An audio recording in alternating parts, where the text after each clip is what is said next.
There was a terrible actor.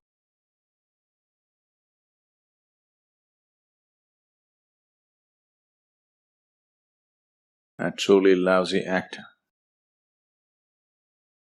who was playing Hamlet.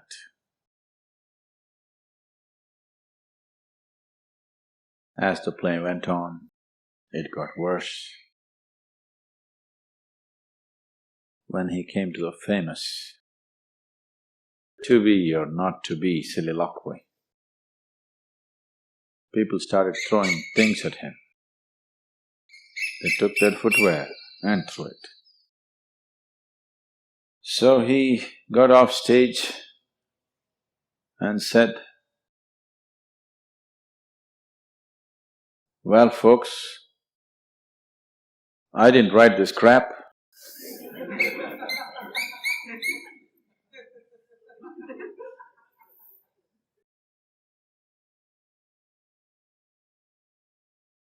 All the miserable people in the world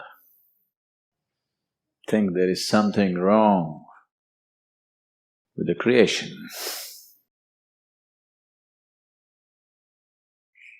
All the miserable people in the world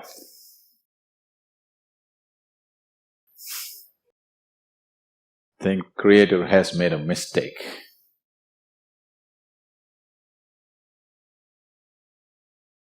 To explain this mistake, or to explain themselves into that mistake, they have all kinds of philosophies.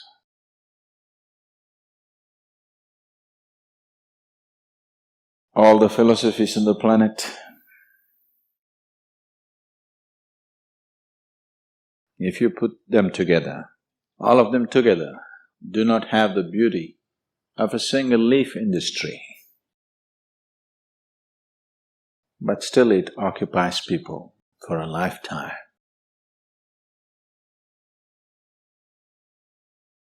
Because it gives them the kind of explanations that they like to hear.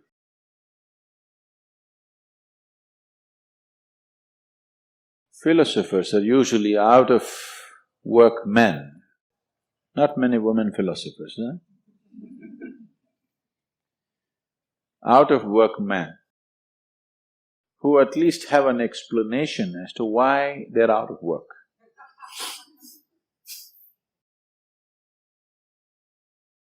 So these out-of-work men who have nothing else to do or nothing else to create, keep churning up philosophies. Anybody coming up with any kind of philosophy is sacrilege against creation. Nobody has any business even to generate a single thought when so much has been done. If you come here 1,000 lifetimes and 24 hours, if you pay attention, still you will not know a minuscule part of creation.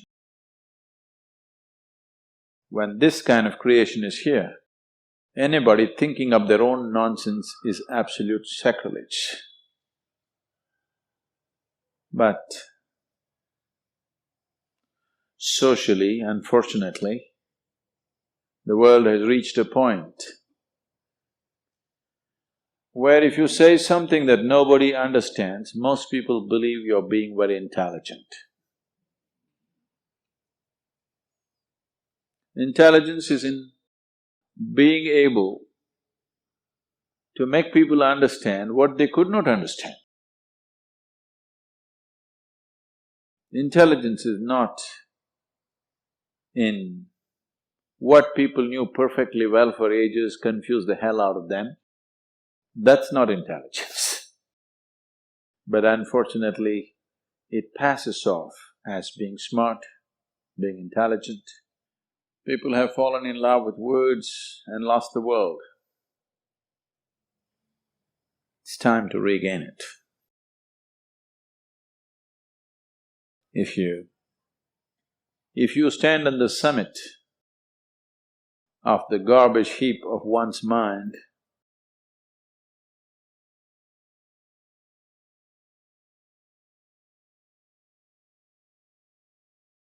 your feet will never touch the ground. If your feet never touch the ground, you will never know what this is. It is for this reason that in this culture, wherever you see people go all out down, they want their whole body to touch the ground, not just the feet.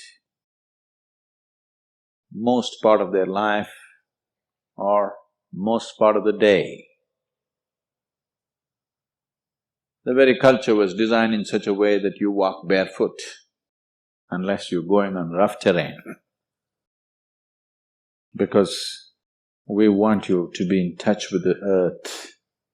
If you don't get anything else, if you as much as sit like this for 10 days, you will know a lot more than reading 1,000 books.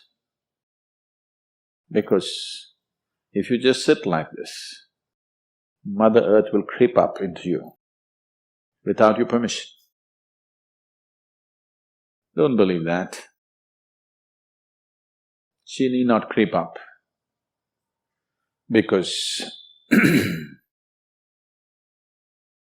as this little bit of grass has shot out of the earth, you also just like that, little mobile.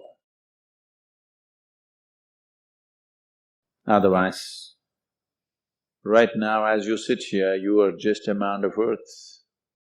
That's all you are. You may believe yourself to be something, but that's all you are. And that's not small.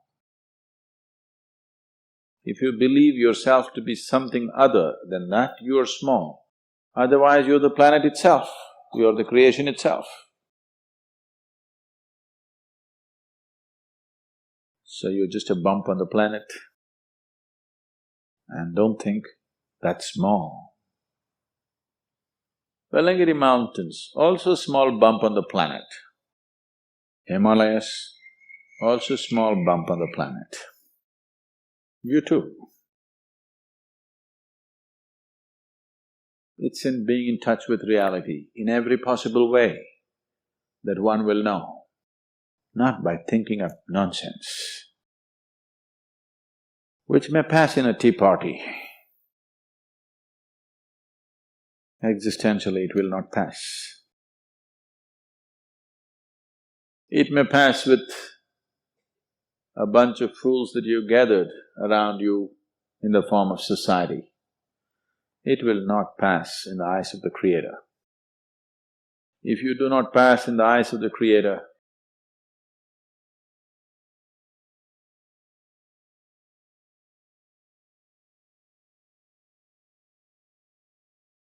all the other distinctions that you may attain are just empty stuff. It will not stand by you. When the time to shed this coil, when the time to put earth back into earth comes, it will not stand by, for sure.